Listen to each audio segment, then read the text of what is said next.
Thanks. Hopefully everybody had a good break and they feel refreshed, and Senator Clarkson got in her 24 jumping jacks. And 30. Oh, 30. I do modified squats.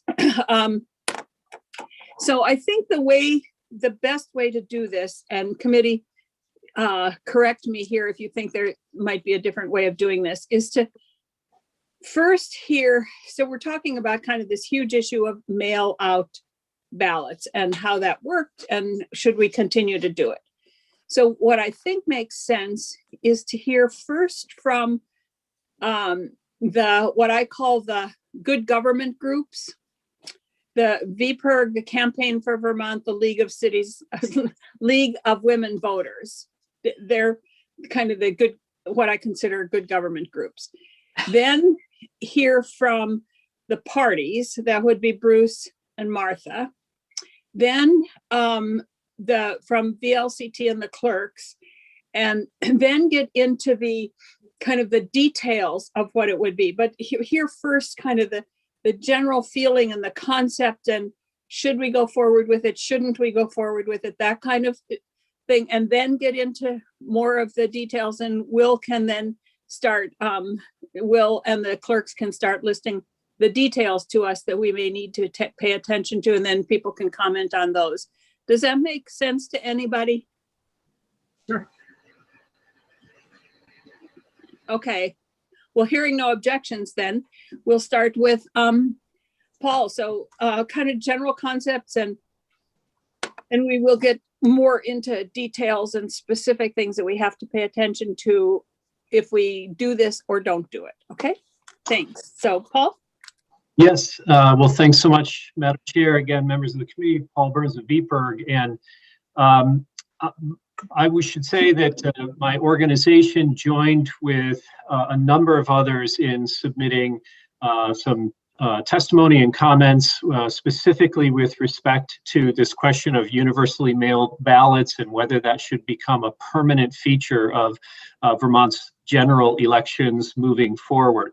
These organizations were all strongly in favor of making that policy permanent, and what we're talking about in broad strokes is what was put together in rapid fashion, we must say, for the 2020 election. All credit to the parties who we've talked about before, but this committee being one of them, and then obviously those who implemented the policy at the local level and with the Secretary of State's office. These organizations, again, that joined together in offering the comments, in addition to VPIRG, was AARP Vermont, ACLU of Vermont, Conservation Law Foundation, Disability Rights Vermont, League of Women Voters Vermont, Rights and Democracy, Vermont Conservation Voters, Vermont NEA. And then there were two organizations that came on after we submitted, which is Justice for All and Main Street Alliance of Vermont. And over the course of the summer, too, we also had other organizations and businesses who were strongly in favor of implementing vote by mail, and that included Vermont Businesses for Social Responsibility, Ben & Jerry's, Burton, Seventh Generation, among others. So I just wanted to mention that there are many organizations and diverse organizations with an interest here. The idea, of course, for 2020 was that we wanted to have an election in the midst of a pandemic that was safe for voters and safe for poll workers and other local officials. And it made sense to implement this policy and approach that had already been used effectively in a handful of other states around the country. And it was important to us, I should say, that we preserved, even while implementing mailed out ballots to all active registered voters, that we preserve the opportunity and choice for people to be able to vote in person as well. And that is particularly important for some communities. Some folks with certain disabilities find it particularly important, for instance, for them to be able to vote independently, that they have this opportunity to vote in person at a polling place. New Americans expressed a strong interest in being able to preserve that, in part because of the translation services that are made available in person. And so even as we press to make permanent the idea that people should receive at their home these mailed ballots. Having the opportunity to vote in person is, at least for the foreseeable future, an important element that we think should be preserved as well. But let's remember, and you've heard some of these numbers before, but Vermont broke all participation records in the midst of this pandemic. Some 45,000 more Vermonters voted in 2020 than had ever voted before. Nearly 73% of potential voters actually took advantage of their right to vote. 3/4 of them voted early. Most of them taking that ballot that they received at home and putting it in the mail, but a number of folks obviously taking advantage of the drop boxes that were available. We think that was important as well, and some bringing it to their clerks or voting in person, even a small number of them. And so this is a policy. I mean, if it can work, let me step back. Those states that had implemented prior to the pandemic this voting by mail policy, a lot of them took years to implement it. They maybe started with pilot projects and lots of public education over a long period of time. And while we didn't have that exactly, Vermont was building on an important history of many advantages that we had. Some 30% of Vermont voters had typically voted early in more normal times in past general elections. And so it wasn't a foreign concept, this ability. So we were kind of building on that, plus the idea that we allowed people, we've always, or for some time now, allowed people to participate by voting early in the process. So that wasn't a new feature for folks. We've obviously had other advantages, automatic registration and election day or same day registration too. So these are all things that were in place that I think helped make it possible to implement a policy like this without that longer lead time. And I think the fact that we had relatively few, as a percentage of the overall voters, relatively few ballots that were defective is something to celebrate. I've said I think we can do more to try to address that through curing and other things, but I think it really was impressive that we had a relatively small percentage of defective ballots, lots of public education. And while we don't know exactly how many may have come in after the election, we know that, gosh, there was great work done by the Secretary of State's office, the local officials, and many organizations to encourage people to get those ballots sent in early. We just have to recognize that that was an important success as well.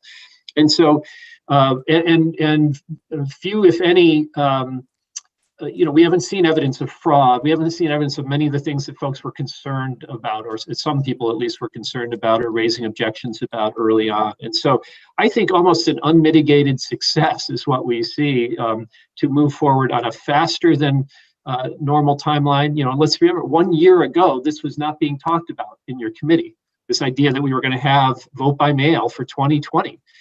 What many people considered, the most important election of our lifetime. So to be able to adopt that as rapidly as the state did, great credit.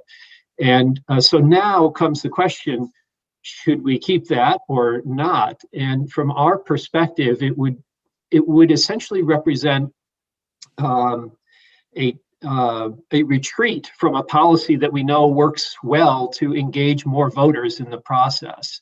It would make it more difficult, in other words, for people to vote and participate as they choose by removing this approach to voting, by not sending every active registered voter a ballot to their home. And we see no reason to retreat from a policy like this that worked really well.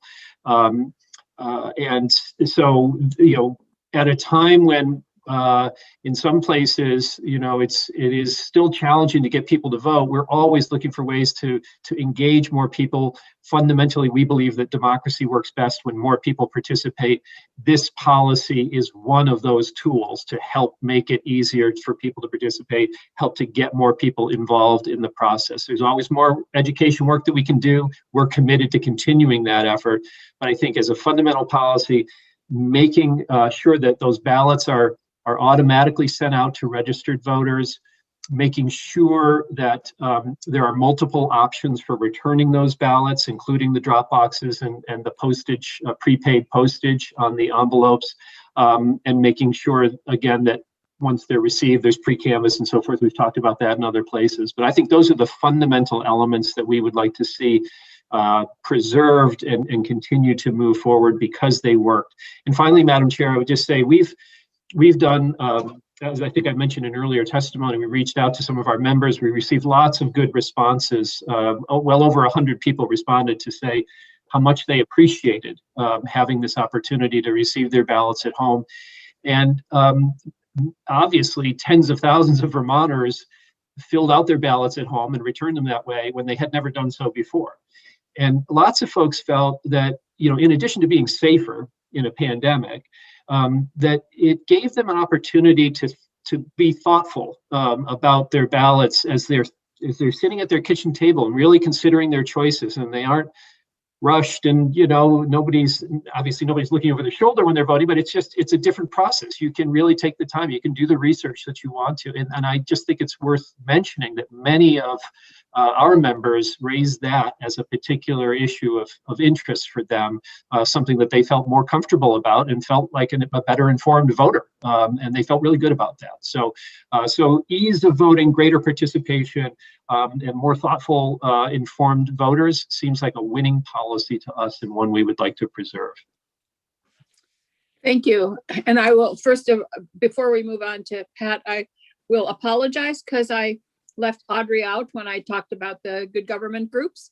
So I apologize for that. And just so that you know that I've made sure that the administration is aware that these conversations are going on, and they have open invitation to join us and weigh in whenever they want.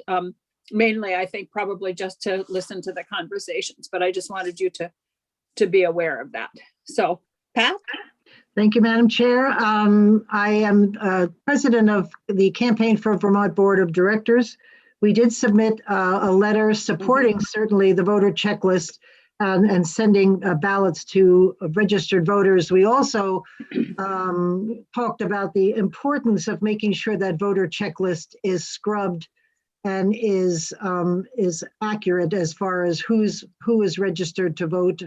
But I think what Paul said was right on the money. I think the more people that want to get involved and vote and feel confident about voting, I think that's an important, I don't know what can be done about that, whether it's education or more transparency, whatever that means, but people need to feel confident that the vote is their vote and it's being received and recorded. And I think maybe if we can, the Secretary of State's office can talk about, I think it's called My Voter, maybe Chris Winters can have My Voter, where it shows that your ballot's been received and it's not, it's been accepted. And I think that's important for people to know that that exists and to check how their vote is being received and counted. So we're very supportive of mailing ballots to Vermonters. Thank you. Thank you, Pat. I thought we had lost you there for a little while because I saw that your symbol came up and it said Ben Kingsley. Oh, he's on, he maybe want to speak as well. He's on the. Is he here too? There he is. Okay, Ben. Oh, there you are. Okay. Thank you. I would just echo exactly what Pat said.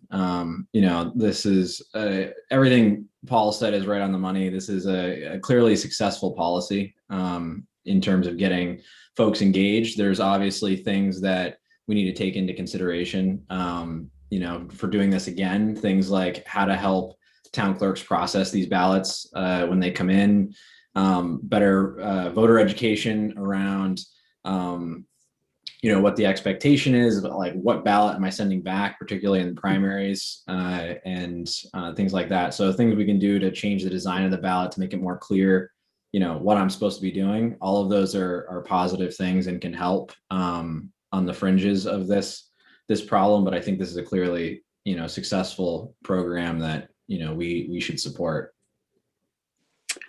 Thank you, Ben. Pat? Did you? I'm sorry. Thank you, Madam Chair. You can't tell us apart. We work too closely together, me and Ben. One thing we had on our letter, which we didn't discuss last time, and no one's brought it up, but I'm assuming this comes out of the Secretary of State's office, is enforcement of known voter fraud.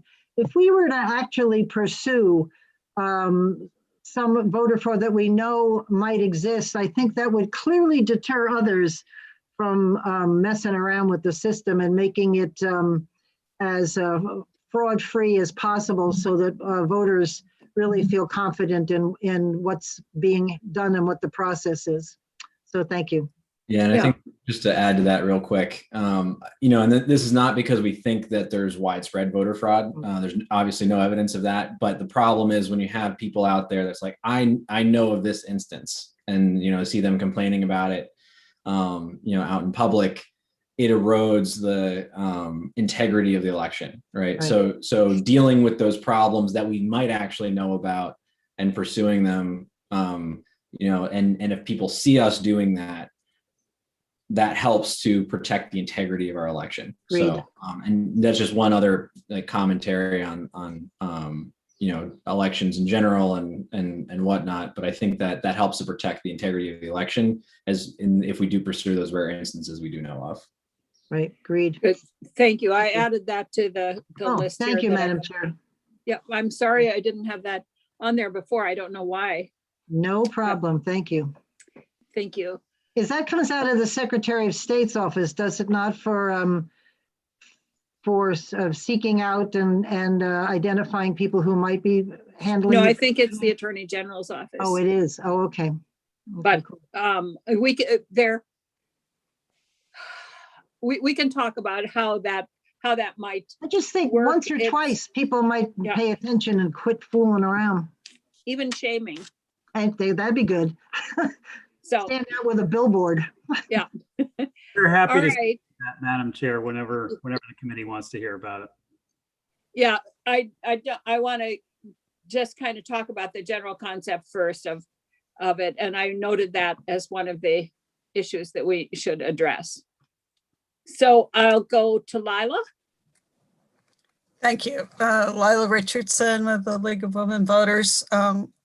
Paul Burns described the fact that the League was one of the signatories to the list of recommendations that he submitted at the beginning of the process. And he's really gone over the major points that we're concerned about. We're very, very supportive of any system that helps more voters participate in the process, which we think is absolutely one of the most important things that Vermonters can do is to participate in the elections and make their voices known. The question about how this relates to education is really important to the League. The League is very involved with voter education in a nonpartisan way with trying to support people by getting information about the various candidates, candidate forums widely available. I do think that having this system where people are mailed their ballots helps to have an important education function because it makes people aware sometimes of issues or candidates they hadn't thought about that much. It gives them time to research what their options are in races that they might not have, focused on before.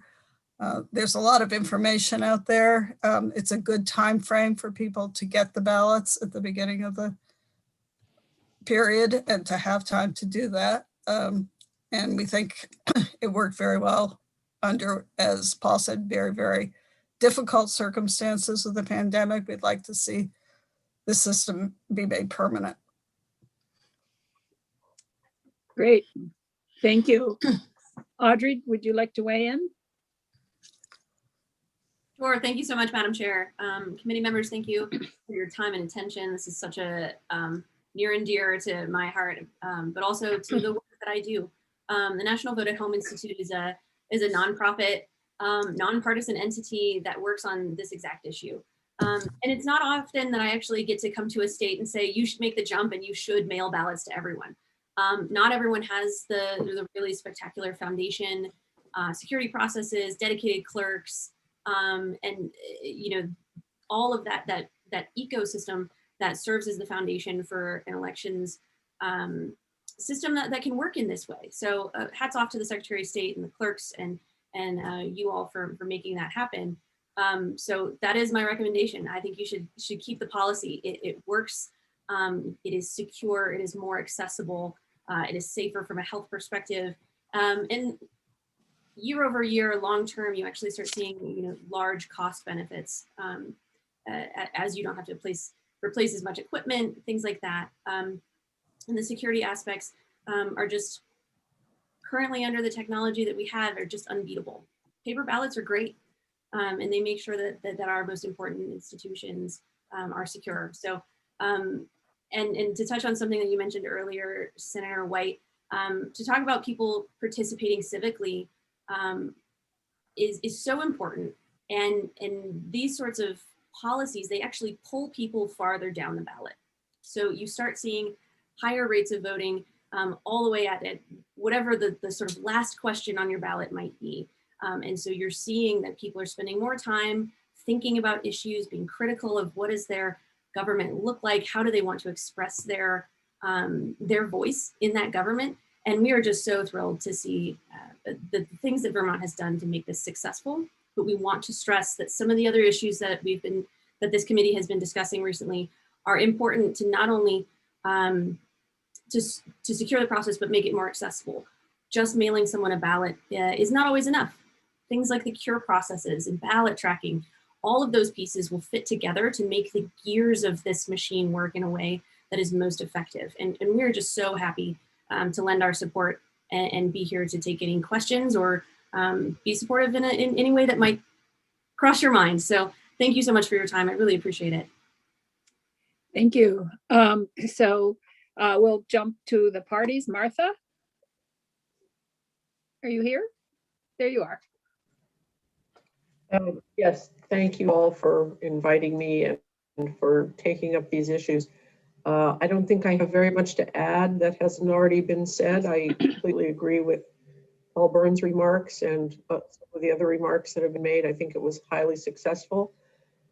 I think people like it when something works in government and works for them and gives them more options. And I think the only reason to change it would be if there had been a bad experience and we needed to fix it in some way. But I think people like the continuity and they don't like it when government keeps changing the procedures and rules all the time. I'm a tax preparer, so I notice it a lot in that field. But no, I would say that it worked very well. We should keep it. Great, thank you. Bruce? Thank you, Madam Chair. Bruce Olson, Vermont Democratic Party. We certainly and strongly support vote by mail, primarily because it increases voter participation and as a consequence makes our democracy stronger. But at the same point, we want to maintain the ability of voters to vote in person. We know that for many people, that's a time-honored tradition that they want to maintain. And if we can do it safely, hopefully after this pandemic is behind us, we want to continue that. But vote by mail certainly gives working families, it gives the elderly, it gives people that live far away from polling places a greater opportunity to participate in the process. We think that's a good thing. Our only criticism really of the vote by mail that we saw in this last election was there was no curing process. And that's a real frustration for a voter when they're legally registered to vote and then they make one mistake on their ballot and then their ballot doesn't count. And we think that that can be corrected fairly easily. As this question about fraud, we did not see anything that indicated there was any fraud in the vote by mail election that we just had. We felt that was free of fraud. It increased participation, and with a curing process, it'll work a lot better. We do want to send a thank you to the town clerks and to the Secretary of State's office who implemented this almost on the fly. You know, this is, as people have pointed out, something that a year ago we weren't even thinking about, and we were able to very successfully implement it because of the clerks in the Secretary of State's office. So other things, I would just echo what Paul Burns said. We really, I think, hit the nail on the head as to all the reasons why we should do this. And we'd be happy to work with this committee and the legislature to make sure that we can implement vote by mail going forward. Thank you. Great, thank you. So clerks. Or let's go to VLCT first. If you might be more specific. VLCT. Sorry. Yeah, we're here to back up the clerks, to be honest with you, and we're not talking about local elections. So I think we don't have necessarily a position on this, more so that if this were to become common practice, that the clerks have just as much, excuse me, help and resources that were given this go around, because I think that's where the rubber meets the road, and that's why it was so successful. So, you know, if everyone works as a team, as it has been the last year, things work out well. So we're here to support what the clerks say, and anything that they need, we'll stand behind. But we don't actually have a position to hold on this, but because it doesn't impact local elections as you're referring to. But it's been a success, and from all we've heard from the clerks, the Secretary of State's office was excellent, the public education was excellent, and that's what we need to continue to do moving forward. All right, thank you. Clerks, Carol? So we haven't polled the membership of the association, but looking at what the responses were like pre and post November, I think that the majority of clerks really supported it. There were some clerks who were concerned about the loss of local control and local involvement with regards to mailing out ballots, but personally, I don't want to mail 6,000 ballots out myself. But I do know that is a concern that some of the clerks have. Most of my concerns are process related, which means they're fixable, you know, or can be addressed. It's been mentioned before, talking about, you know, cleaning up the checklist, consistent information on the checklist, particularly with regards to how voters can access my voter page, the need for the information to be consistent so they can get onto there, possibly tying into the national change of address system so that we can keep our mailing addresses as up to date as possible. Codifying the processes associated with voters who choose to vote their ballot, but then bring their voted ballot to the polls, making sure that we're using the right process for that. How to handle ballots that are returned as undeliverable. What's the best way to deal with that? Is there a way to reprocess them? You know, how should we handle those? We talked about just earlier this afternoon, we talked about ways to mesh together local and general elections, and yet what would the impact be if we were trying to hold a local election at the same time as a general election? Would our local election ballots have to be mailed by us? They would clearly have to be mailed to everybody. And how would that work out? What would that kind of a process look like? There's a pretty significant culture shift with regards to clerks, in that we'd be seeing a lot more pre-election work and hopefully less work on election day, with less people coming through the door. And culture shifts can always be a little problematic. But as I said, 99% of that is process related, and those things can be addressed. Great, thank you, Carol. John? Sure. Well, first of all, I want to thank you all for, you know, already had a bit of a conversation about, you know, considering this issue without, you know, and as far as the concerns about the structure of the schools do, that doesn't preclude a greater conversation about cooperating. I'm glad there's some daylight there. I'm also glad there's some daylight in terms of maybe moving back some of those filing deadlines a little bit to give us more room again for town meetings. And those were my two personal biggest concerns about this entire question, because having gone through it, it went really well. November was a lot easier for us than August, which was the postcard driven one. Now, with us, the big change was workflow, obviously, and those were two different, and this one we're coming up now. I've got, we're doing mail-in voting for town meeting day. All my ballots just hit today. That's 2.5 weeks out as opposed to, the previous election. So I think the full piece of information, that would be available would, come after crossover when it's too late to get that, but having said that, people seem to like it. I would just say, the different clerks can have even dramatically different workflows. So I think it would be very important to keep the issue somewhat fluid or dynamic, or at least, stay in touch as this develops, as this go on. I think it will create some real change if this really gets set in a long-term way to some of the way the clerks operate. And so I think that'll be an ongoing discussion that comes right back around to what Gwyn was saying. And that's resources. I think resources. That's a big part of how this worked, was that we had the resources to support us. And without those resources, it gets to be a much more challenging conversation. Good. Okay, thank you. So now, what I think we'll do is go to the Secretary of State's office, and I'm going to ask this question, kind of two questions. First of all, a very simple question that just requires a yes or no answer. Do you support continuing to do mail out balloting for the general election?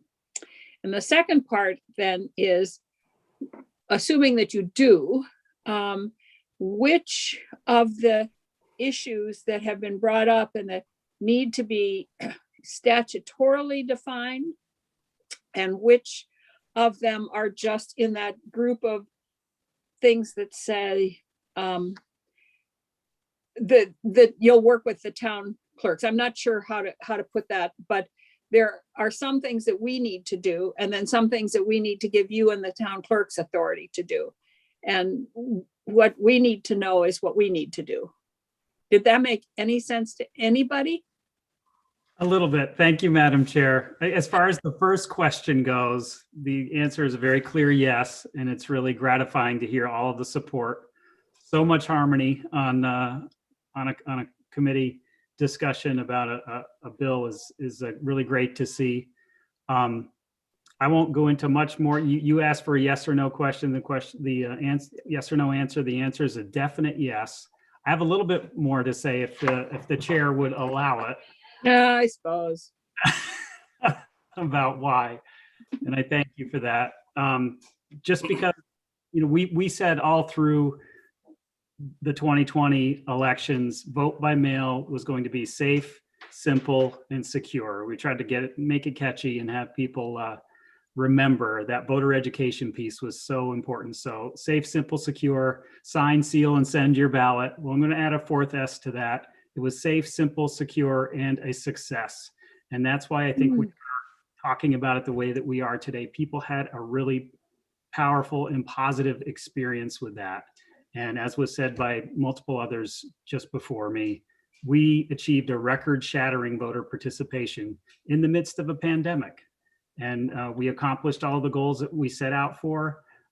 We sent a ballot to every active registered voter. It wasn't an easy process, and we couldn't do it the same way again. It's actually close to a miracle that we were able to pull it off with the resources that we had. And that was thanks to the really hard work of our elections division, our smallest in the nation elections division, the really hard work and wonderful partnership that we developed with the town clerks. We were constantly on the line with a group of clerks to figure out the best way to do this. And that goes to the second part of your question, I think, is there are a lot of things that I think we can work through administratively just with the clerks, continuing that partnership. We've grown together over the last year and kind of been through battle together, and I think are working together more effectively than I can ever remember us doing so in the past. So that's a really good sign for what's to come. As Paul pointed out and some others pointed out, Vermonters overwhelmingly embraced voting by mail. Over 75% of Vermonters voted early. Those are just plain amazing numbers. And this election was one of the smoothest elections that we've ever seen. It really came off without a hitch. It was amazing for how worried we were, how many things we thought could go wrong, pulling off vote by mail in less than a year. So post November, we've received a lot of shifts in opinion, accolades for the management and oversight of a really safe, secure, and accessible election. We had a number of folks in the legislature who were opposed and now have kind of come around to see the benefits of vote by mail. We had the governor kind of wanting us to wait and see and wasn't sure about vote by mail, and now he's fully on board and recommending it for March town meetings. There were some clerks who had questions and some that still do, but I think we're seeing more support there than we did. And a lot of that thanks should also go to all those partners who are on the call who did that voter education and really got the word out and made sure people knew how to return their ballots, knew where to return their ballots, and had a successful experience. So bottom line is people liked it. People liked it a lot. And we know that this experience shows that voting by mail has a future here in Vermont. We think it ought to be a permanent fixture after crushing those participation records. And the Secretary of State has always been of the view that our democracy is stronger and more representative when more people vote.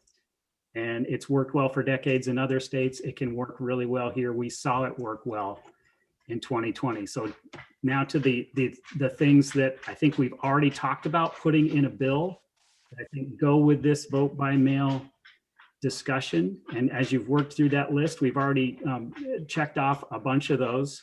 I think that 30-day early processing is really important, and we have broad agreement on that. And because we had that early processing available, that's what made it so smooth. That's what made us be able to report all of our results, or 95%, 97% of our results on election night, and didn't become an issue like it did in other states. So that 30-day early processing is a really big piece of this that we want to see codified. Drop boxes, the use of drop boxes, and I think I would add to that outdoor polling places. That's in there. That's in there. We've covered that, and I think that you've authorized us to start talking to Ameren about that. That's another one that we really wanted to make sure was in there. Sorry, there's just a couple more. And now we have, I think, broad agreement on central mailing coming out of the Secretary of State's office, which is a real key piece of this. And the ballot curing is the other piece that we've had some conversation around that I think is really important to make vote by mail as successful as possible. So we've got those pieces. The one piece that I would add is an additional position for the Secretary of State's office. You've heard a lot of people talk about having the appropriate resources to pull this off. And again, we were very fortunate that we have such a dedicated elections team, because we asked things of them that we never should have asked of any state employee. The hours they put in, the weekends that they put in, the family time that they gave up, the vacations that they gave up for nearly 9 or 10 months straight was just more than we ever should have asked of anyone. And so we can't go through it that way again. We have to have another position for the Secretary of State's office in order to move to vote by mail successfully and still keep Will Senning from turning in his resignation letter. And then the last piece for us all, I think, to really think hard about is that vote by mail is wonderful. It gets more people involved in the process, but it does come at a cost. Those mailings come at a cost. So that's one of the things that we really need to think about is what that will cost and what that future funding source for the mailing of all those ballots and the processing of all those ballots includes. And that also includes some resources for the clerks themselves who, with those resources, can run a more successful election. So I guess in closing, one other thing I did want to mention is that we need to be laser focused on the accuracy of the checklist. And people have brought that up as well, that we're going to have to take more time and more attention paid to making that checklist and those mailings as accurate as they possibly can be. We learned a lot, and I think we cleaned up those checklists a lot in 2020, but there's always more work to be done. We want to make sure that those things are accurate and that those ballots are going to the right place. So I guess to round it out, voting by mail is safe, simple, secure, and was a success. And voting as the foundation of our democracy, we need to do everything that we can to ensure that every eligible voter who wishes to cast a ballot and can. So giving them that option of voting by mail, of dropping off at a drop box, of coming in and voting early, or still being able to come and vote at a polling place is just something that we really should do, and we should give that option to our voters. So we fully support moving ahead with a bill to make it a permanent fixture in Vermont. And I want to say thank you to this committee for all the work that you've done to support us in this. We couldn't have done it without that. Thank you to all the folks on the line, the clerks especially, all of the stakeholders who did a great job of working with us and getting the word out to Vermonters. It's really gratifying to come out on the other end of this and have it have been such a success and see the groundswell of support for making this a permanent thing. So thank you, Madam Chair. Thank you. Will? Want to add some stuff? Yeah, if you don't mind. No, please do. Although, thank you, Chris, that Deputy Secretary Winters just did a really nice job summarizing some of this stuff. That's why he gets paid the big bucks. More eloquent than I will be. I'll try to be close, and I'll try to be brief too, because I think we've covered a lot of this ground, thankfully. I want to first just say thanks to everybody for your kind words. Again, I really do appreciate it. For myself and the rest of my staff who dug in as much as I did. And I just wanted to say in that regard that there's been a lot of praise on myself, my team, and the clerks, all rightfully so. I want to give a little praise to Secretary Condos, who showed decisive leadership at the beginning. I don't do anything without his approval and authority, and decisions had to be made and made quickly, and then advocated for. And I thought he really stepped up. Also, I wanted to note and remind it. So one thing that Paul mentioned, I wanted to go back to, which is that other states who have stood up vote by mail systems and how long they have spent doing so, 5, 6, 3, 4 years perfecting it and getting all the processes and pieces put in place together. And the fact that we didn't have that luxury last year, but I think that that was one of the reasons why we advocated for the approach that you guys have taken, which is not to bite off more than we can chew at this time, but to do what we think is doable right now to move us to continue that policy, expand it, make it better over time. And I think the committee, with what we've talked about just today and kind of landed on as a universe of moving forward, has really threaded that needle appropriately at this point. I think what you're suggesting we can do, and we can do before 2022. And then we should and can have discussions about further ways to improve the system going forward, right? It's like anything else. Over time, we'll make it better and serve our Vermont voters better all the time as we do so. So to more specifically answer your second question, Senator White, which is what Chris did a good job of already, I think. At least from my mind, we have good consensus on the general concept of sending out the ballots for the general election to all active voters. To remind the committee, you're talking about 450,000 voters. That those ballots will be returned directly to the clerk's offices. That's a big decision that you guys made that I think is the right one. Again, in terms of taking just the steps that are appropriate right now. A lot of the states that do vote by mail do some form of central processing where they're brought back to more central locations and counted in more volume. And I have never advocated for that and don't now. So I think having these set up to be returned to the clerks is what makes sense for Vermont right now.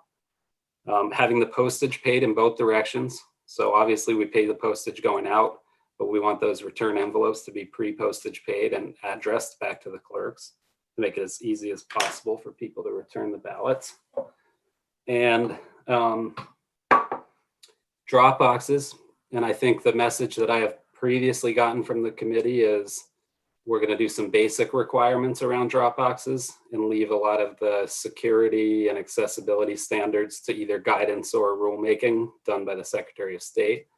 I've already reached out to my colleagues in a lot of the states that have drop boxes and have gotten a flood of useful information about policies in place in those states. So drop boxes. And then, excuse me, the early processing is the big one. And that is intimately tied with the opportunity to cure. And the basic parameters I have in my head so far coming out of the committee is that we would allow the clerks to do the early processing for 30 days. And when we talk about that, the step that's not allowed now that would be during that time is actually opening the certificate envelope and feeding the ballot into the tabulator or ballot box. That is what Carol was talking about, that is the front end work, but then that ends up not being the back end work on election day where that otherwise would be taking place. It also enables us to get down to a greater level of ability to address almost all the reasons that a ballot could be defective by enabling the clerks to open up, take the ballots out and process them in the tabulator or ballot box. So I think expanding that is optional, right? You're keeping that as a choice the clerk can make about to what degree they want to process ballots. But I made this point in our last session, and I'll make it again, that if you pair that, of course, with the requirement that I would suggest at this point, that the clerk needs to, within 72 hours, make a determination of whether the ballot is defective or not, that's where you're putting the new burden on the clerks, because that requires action at a time that they don't have control over, that could be as early as 30 days, could be as late as the day before too. It depends when they receive a ballot. But as soon as they're receiving a ballot, they're then on the clock to take action on that ballot. And as we've talked about, it's really the only way to have a meaningful opportunity to cure and a fair one to all voters across towns. So then we discussed it. We kind of, the discussion, I don't think completely completed itself last time about at what point you stop requiring, I'll back up, that the notification that would result from that review process would be a postcard mailing. And that the Secretary of State's office will develop these postcards that the clerks hopefully have sitting in a little easy to access place on their desk, pre-posted, that when they determine a ballot's defective, they quickly address the postcard and send it in the mail to the voter at that time. We had discussed also that voters, and I think the way I would probably suggest this happens is that it's specific on their absentee ballot application for that election, if they have one, that they would take that notification by phone call or text message or email if they provide that information to the clerk. I'd be curious Carol's thoughts about that, because I think part of the idea too was that I think it'd almost be easier for the clerks to just send a postcard than try and be making phone calls and writing emails if the postcards are there and ready and pre-posted. So I think we'd want to write it in such a way that it could be up to the clerk what means of notification they use, and that they could use one of those others if provided. They also could just decide to do a postcard to everybody if that's the easiest thing for them, but they have to notify everybody. And so if they don't have the information, they have to send the postcard. Then there was the discussion of when that necessity to send a postcard might stop in advance of the election, given the mailing times. I think 10 days had been talked about. I personally think that even at 10 days, you could put a postcard in the mail to a Vermonter and it'll be there within 3 days and give them a meaningful chance to come cure a ballot. So the more I had thought about it, I thought that that might move closer to, say, 5 days before the election. And Senator White, I do not know the level of detail you wanted me to get into now, but you asked the appropriate question, right, of what you address in the statute and what you don't. Yep. And I'm trying to get to the ones I think you probably would address in the statute. And then if you leave the details of how those are addressed up to the clerks and I and Amarin, and then you guys take a look at what we present and say, no, I want 7 days. No, I want 3 here. That makes sense to me if it does to you.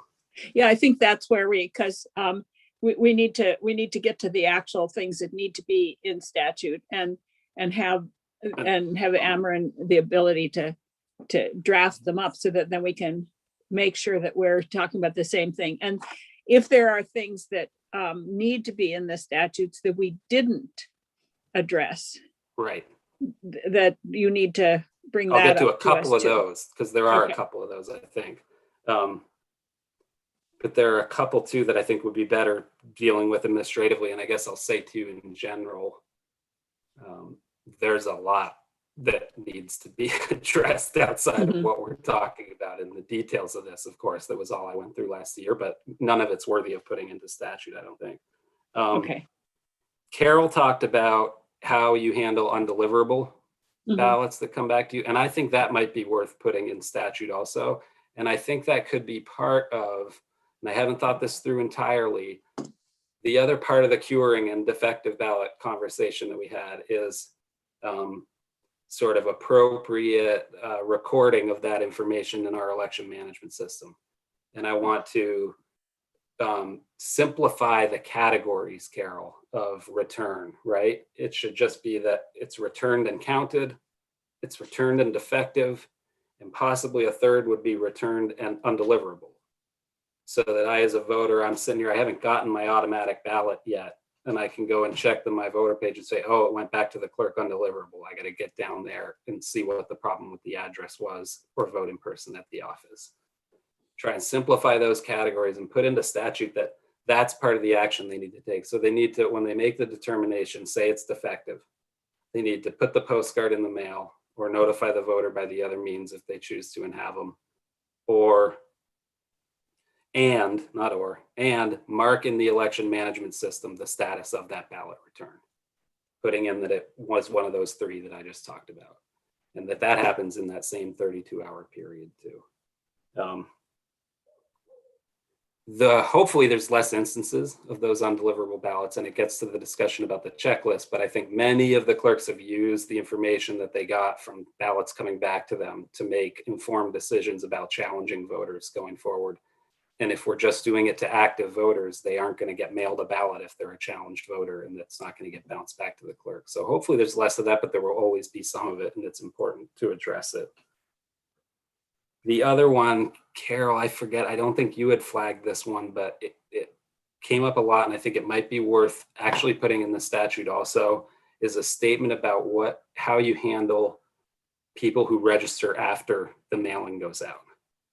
And I think that those should potentially be put into 2 baskets, which is that if it's a true first-time registrant for the first time in Vermont, you go ahead and automatically send a ballot to that person, because you're not worried that there's already been a ballot sent to them in the statewide mailing that happened however long before that. But if instead they were previously registered in another town and are moving to your town, that I would like to craft some language that says a ballot isn't sent to that person until the status of the ballot that was previously sent by the state is determined. Either they bring it back and here's my Barton ballot. You can see it's unvoted, and then they can contact the Barton clerk and say, take them off your list and take their absentee activity away, whatever it might be, but just to determine that it's not out there, hasn't been returned in the past town. And I'm happy to talk with Carol more about the details of how we would phrase that. But that caused a lot of confusion and concern on the part of the clerks, knowing that a ballot may have been issued in the previous town. I'm getting there. First time registrants, movers, cure. I think I've covered most of it, Senator White. I wanted to note a couple things though in terms of comments that have been made. Yeah, on the voter checklist, number 1, that last year made a lot of progress on the voter checklist. Number two, that we're finally getting engaged with this group, Eric, that I've told you all about over the spring and summer this year for further cleaning of the checklist. And yesterday I had a conversation with some folks advocating for the possible expansion of automatic voter registration to some of the social service agencies, particularly Medicaid. And the fact that that might move us forward in terms of more frequent address updates to Medicaid recipients who are already registered on the checklist, which was making sense to me when we were having that conversation yesterday. They visit their Medicaid provider more frequently than the DMV even, for instance. So that's constantly on our mind, updating the voter checklist and making it more accurate. Last, in terms of the pursuance of voter fraud, I think that the phrase used, and I'm not being defensive here at all, was known cases of voter fraud. And my answer to that is, if I am really presented with evidence of a known actual voter fraud, I will forward that to the Attorney General's office. Ben mentioned sort of public proclamations of it. If I really saw a public proclamation that was actual voter fraud, I would follow up with that person and try and contact them and say, what are you talking about? Do you have evidence of this? A lot of the voter fraud proclamations that we saw last year were ballots being delivered to residences for either previous residents or deceased persons, et cetera. And we just, continued to make the point, it's not voter fraud until somebody picks up that ballot, perjures themselves on the envelope, and sends it back to the clerk. And if I hear about that, I'm reporting it to the Attorney General's office. But that was a side issue. I really appreciate the common ground that the folks in this room have reached on vote by mail. I think it is smart policy. I can't tell you the number of people who've contacted me and said, I don't typically vote, but because the ballot was sent and put in front of me and put in my living room, yeah, I filled it out and sent it back, and it felt great. And I had no idea it was that easy. And those are the feel-good stories. And that's why we saw the crushing of the voter turnout records that we saw in November.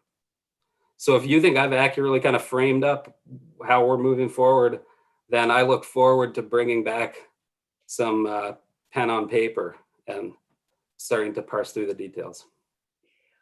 Thank you. That's Senator Clarkson. That was great.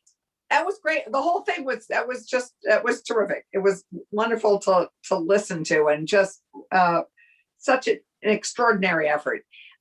Two questions. One, we have a specific number, and I just need a reminder of how many people actually voted. We got 73%. What was the 73% actual number? It was at 328? No, it was more than that. 370. So that's more than 73% if you're looking at 450.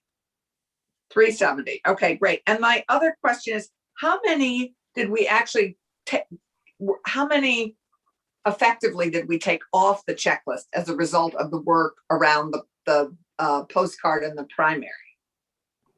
I can't answer that yet. And we can't. Okay. Part of the reason is you're primarily not just taking those people off, you're sending them the notice letter. You're putting them on challenging. notice. Yep. Okay. And you're challenging them. So you were, and do we know how many that is? No, I mean, I could tell you how many, I would have to get back to you. I could tell you how many have been challenged since the general election. Those aren't necessarily all because of the postcards, but it would still be informative to you. Yeah, I think it would be. I think that would be helpful for us, because when we're talking about improving the checklist, it would be interesting for us to know how effective this incredible effort, what it resulted in terms of how many additional challenged vote people. That would be great. Thanks.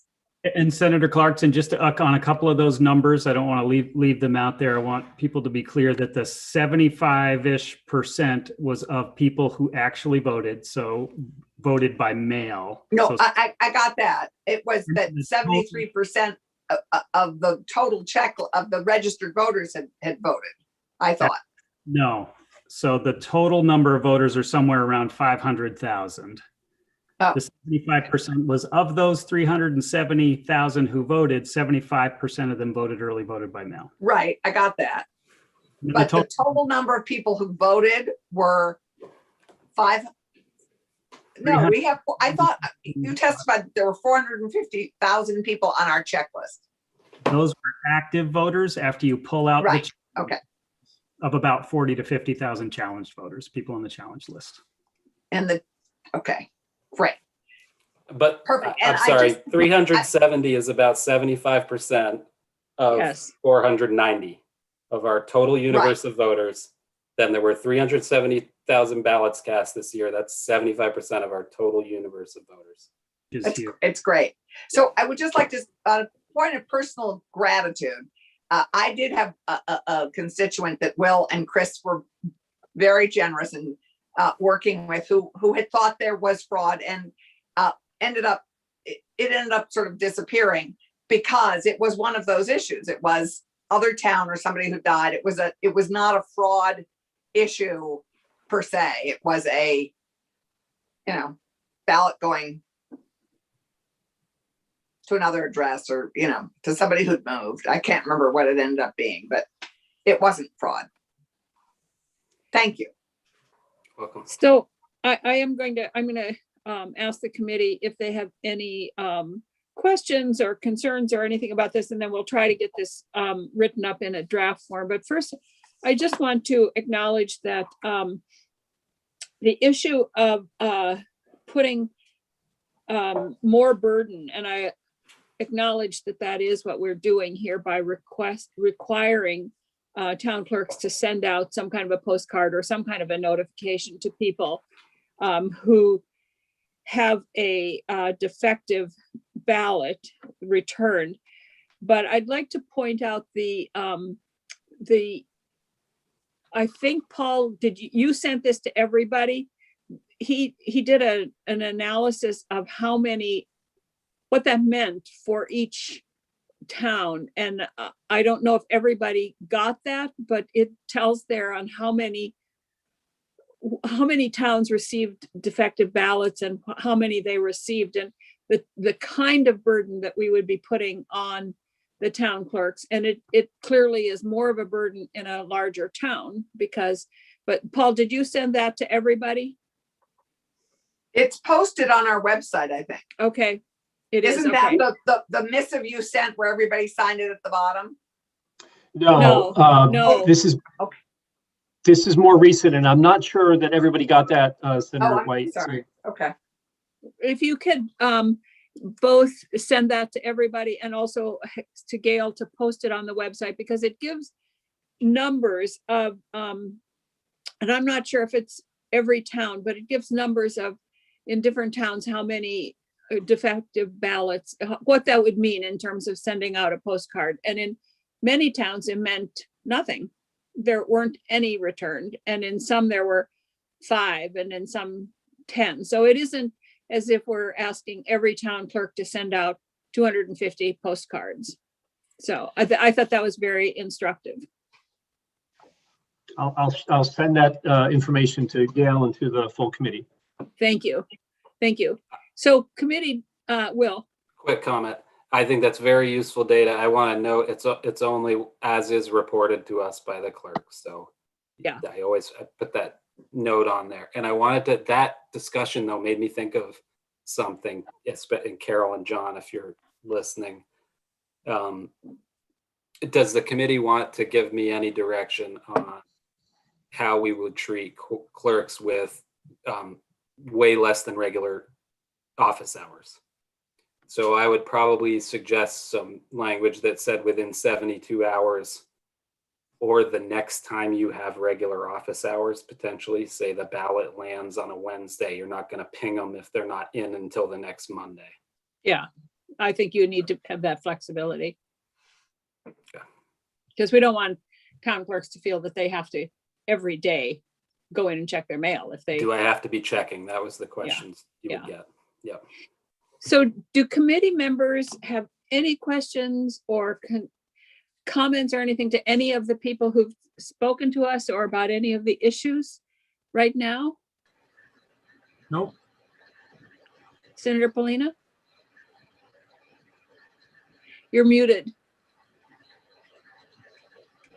Sorry about that. I just wanted to add my kudos to Will and Chris for all the work they've done. It's really incredible achievement. And, others have said it, but I feel a need to make it clear that I really appreciate what they've done. Thanks. I have to say that if you're doing this for the 2022 election and it's you five and you have one more person, you're going to feel like you're on vacation because you're going to have so much time to prepare and do it. Right. We got to get redistricting done between now and then too, by the way. That's going to be a fun one. We know where Southern Vermont is going to be, down to Massachusetts. Any other committee members want to add their thoughts or concerns, or anybody else? I don't see any hands waving. So what I would say is Ameren and Will and whoever needs to here, if it's possible to have, tell me if this is possible, to have some kind of a draft by Wednesday of next week? Given the holiday, that might be a little difficult. What holiday? Monday is a state holiday. Oh, I forgot. I know, that's because we never get it. Right. And if we had an election day holiday, we wouldn't get that either. We only have holidays when we don't go shopping or interact with the public at all. Let's see. So given that, would it make more sense for us to switch some days next week then and do elections on a different day? Could we do that, you think, by Friday? Yes. Is that reasonable? Haven't we just switched everybody to, next week, right? No, next week. So I'm looking at Ameren. I mean, yeah, I am too. It's hard to know until we're in it how long it's going to. I would say Friday is a possibility. I would say the next week is more comfortable, but we can see how far we can get, certainly. Not this Friday. Right. No, next Friday. And I think the Secretary of State might have some language already around some of these. a possibility too that comes to mind would be maybe we have enough done to discuss what we have done next week. If it's not everything, but it's enough for a session on Thursday or Friday would be preferable to me. Mm-hmm. But I think we can certainly have enough for the committee to discuss at that point. I agree. Let's aim for Friday then. Gail, you and I will have to meet and make some changes here, but let's aim for Friday then. And we'll do as much as we can, and hopefully everybody will be with us again so that we can look at the details. And the way we tend to do these is if we have the draft and we're going through them, if we're all in agreement on an issue, we'll just check that issue off. We're not going to talk about it again. There's no point if we're all in agreement. And so if the majority of the committee agrees on, and then we'll look at the bill as a whole afterwards. Okay. That work for everybody? Yep, that sounds terrific. And I just want to point out that Ben Kingsley is in the crest running here. He's added another quite beautiful crest. I know, I see that. I don't know what that is. We're going to go from pick photos. That's like yesterday. Now we're into crests. Now. That's high praise. I appreciate that. Thank you. Well, Carol's is pretty rocking. I don't think I can compete with Carol's. I'll be honest. Okay. So see, the competition is on. Yeah. Everybody's going to be getting up crests. So anything else, committee, that we need to No, I think this was good work today. All set. Yep, Thank you. Good. Thank you, thank you. All right, Gail, can we stay on for just a little while? That would be I've got- perfect. Are you okay with letting the rest of us go? Yeah, unless you want to stay on. I mean, you're welcome I to have- stay on and talk about next week, but I'm going to Thanks. stop the YouTube then.